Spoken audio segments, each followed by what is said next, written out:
Good morning. Today is Wednesday, May 20th, 2020. No one wants to reopen ADATH more than I do. And I am involved with meetings, conversations, discussions about when that will happen, how that will happen. And I must tell you, I am worried about what I perceive to be a vacuum of effective Torah leadership here in Montreal on this subject. So people keep asking this question, which is a logical question, but the answer is very important to hear. If the government can open stores and you can get a haircut and you can do certain other things, why shouldn't you be able to go to Shul? The first problem with that is that it puts the question within the subject of religious rights. Why don't we have a right to religious worship just like people have a right to shopping? That's the wrong question, and that's the wrong paradigm for looking at this issue. Now, I discussed this before, but let me just review part of this briefly. And that is that governments open when infections are dropping and when there is capacity in hospitals and ICUs so that the medical system is not overwhelmed. But that is not our standard. Our standard deals with sakanat nefashot, with the possible threat to life. And the possible threat to life is absolutely there, whether the government has started to allow certain things to open or not.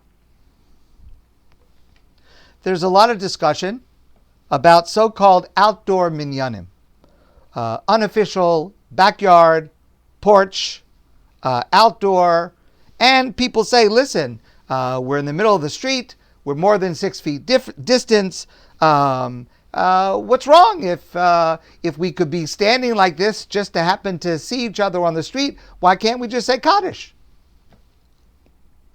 Here are the problems. Number one, in a situation like that, no one is monitoring how everyone is acting. No one is monitoring who is coming. Are there people with underlying conditions? No one is monitoring, are people actually maintaining 6 feet distance between themselves?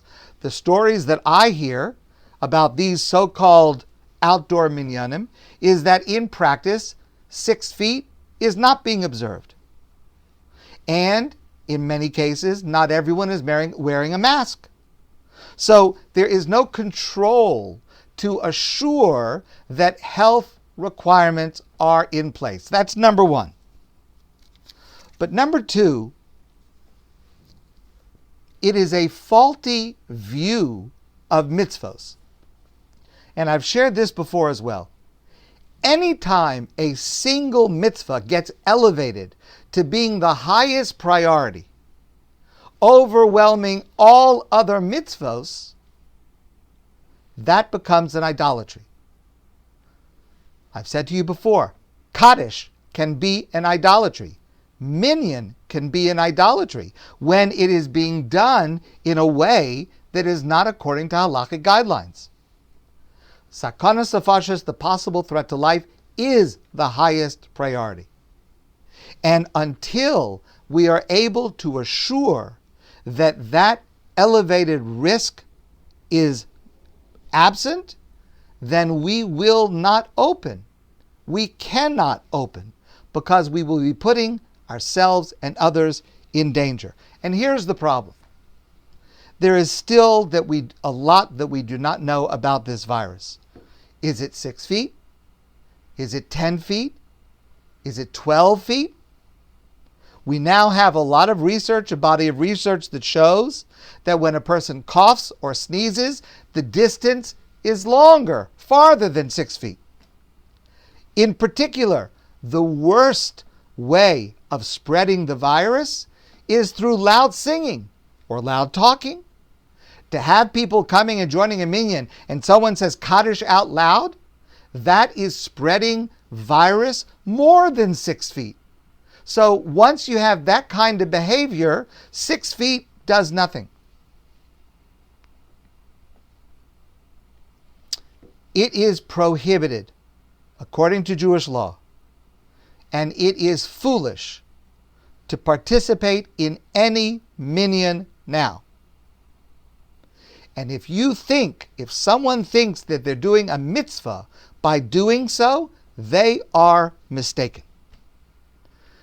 Yesterday's news had very sobering information.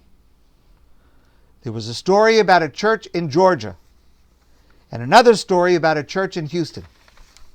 Both of them, in accordance with their government's regulations 2 weeks ago, relaxed and allowed people back into the service. They both report that they were observing all of the precautions. The church in Georgia was only allowing 25% capacity. People were sitting more than 6 feet distant from each other. Everyone was wearing masks. People were wearing gloves. They were washing. They were doing all the precautions that are being discussed. 2 weeks later, those churches closed because numerous families became infected with coronavirus. How in the world can we take the chance of opening at a time before we are certain we can protect the people who are coming? It is illogical and it is against halacha, Jewish law. There's a famous story. I've told it to you before. I'm sure you're aware of it. But this really is the story that we need to keep in our mind as we go through this process. And I fear that the community in Montreal, like Jewish communities in other places, will not be of a single mind about reopening. I wish it were. I am working on trying to have that happen, but I'm not sure that that will happen. Here's the story. The story is about one of the greatest halakhic authorities of the previous century, known as the Brisker Rav. And the Brisker Rav had an opinion that on Yom Kippur, he was very eager to allow someone to eat and to drink if they were sick. Of course, if a person is seriously ill, they have to eat and drink maybe a certain amount, maybe as much as they need, depending on the sickness, depending on the situation. And the Brisker Rav was always known for being lenient on that question. Someone once came to him and said, Brisker Rav, why are you so makil? Why are you so lenient in the laws of Yom Kippur? Yom Kippur is such a holy day, it's such a special day.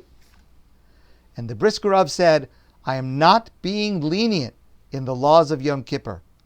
I am being stringent in the laws of Sakanas Nefashos. That is it. And the halakhic structure that we have clearly tells us that the laws of Sakanas Nefashos come before Yom Kippur, before Kaddish, before Minyan, before Shabbos, etc. We must make sure, no matter what anyone else is doing, that we are following what the halacha says in light of the best medical evidence. Not just that there is capacity in the hospitals if, God forbid, someone becomes sick, but that we are able to reduce the risk of infection by reopening our shuls. I hope it will happen soon, but it will happen at the right time, because we are machmir, we are stringent in the laws of protecting life and health. My friends, have a great day. Have a safe day. Keep up the safe practices, which will help us more soon come back to shul together. Have a great day.